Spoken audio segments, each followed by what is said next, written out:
हमारे साथ इस वक्त कांग्रेस नेत्री अलका लांबा मौजूद है। मैम, ये जो अग्निपथ स्कीम है, इस स्कीम को आप कैसे देखती हैं? देखिए, श्रीमती सोनिया गांधी जी ने, कांग्रेस अध्यक्षा ने पत्र लिखकर इस स्कीम को पूरी तरह से रिजेक्ट कर दिया है। क्यों? क्योंकि देश का करोड़ों युवा जो सड़कों पर है, उसने इसे रिजेक्ट कर दिया है। उसे लगता है उसके भविष्य के साथ ये बहुत बड़ा धोखा है।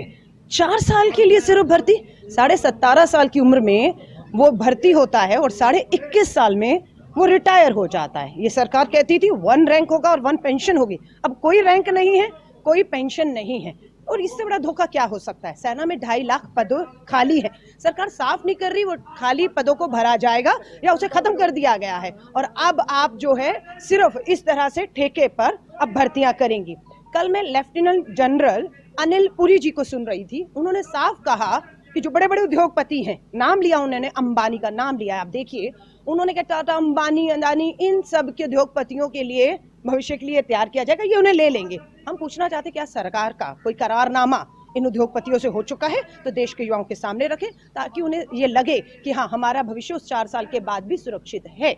मैं फिर कहूंगी, पकोड़े तलना, हलवाई का काम करना कोई गलत नहीं है, सम्मानजनक है, मेहनत से वो भी कमाते, बट आप पीएचडी डॉक्टरेट को कहेंगे पकोड़ा ही तलिए तो ये उसका अपमान है, राइट? इसी तरह सेना में, है ना, सेना में अगर वो कोई भी, आप मैं कहूँ हवलदार की नौकरी कर रहा है, डंडा लेकर एटीएम के बाहर खड़ा है, 5 सितारा होटल के बाहर खड़ा है, वो भी काम ईमानदारी का है, मेहनत का है, उसकी इज्जत है। लेकिन अब सेना के जवान जो माँ भारती की सेवा के लिए सरहद पे जाना चाहते हैं, उन्हें आप कहेंगे 4 साल के बाद डंडा लेकर या इनकी सुरक्षा में खड़े हो जी, तो फर्क है। तो ये पूरी तरह से अग्निपथ भर्ती योजना रद्द होनी चाहिए तुरंत, और अगर सरकार को लगता है ये सही है तो इसे रद्द करें, संवाद स्थापित करें। केसी वेणुगोपाल जी ने लेटर लिखा है स्टैंडिंग कमेटी ऑन डिफेंस के चेयरमैन को कि तुरंत मीटिंग कॉल की जाए। प्रियंका गांधी जी ने मार्च में राजनाथ सिंह जी को पत्र लिखा था इसके ऊपर चर्चा के लिए, और उस पर चर्चा भी नहीं हुई, कभी नहीं बताया गया कि ऐसी कोई नई योजना आ रही है जो पुरानी योजना को, पक्की भर्तियों को, 2.5 लाख पदों को खत्म कर रही है और भर्ती नहीं करेगी, कभी नहीं कहा, धोखे में रखा गया है।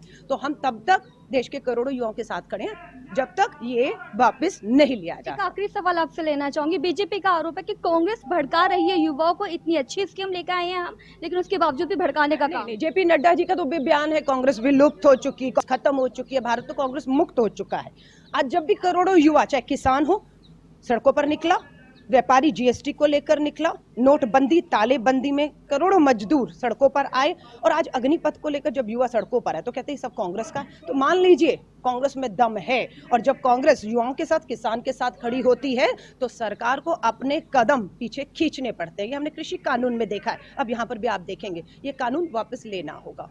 धन्यवाद हमें वक्त देने के लिए। तो हमारे साथ कांग्रेस नेत्री अलका लांबा यहाँ पर बातचीत के लिए जुड़ी हुई थी। दिल्ली से ज्योति सिंह की रिपोर्ट, A1 टीवी।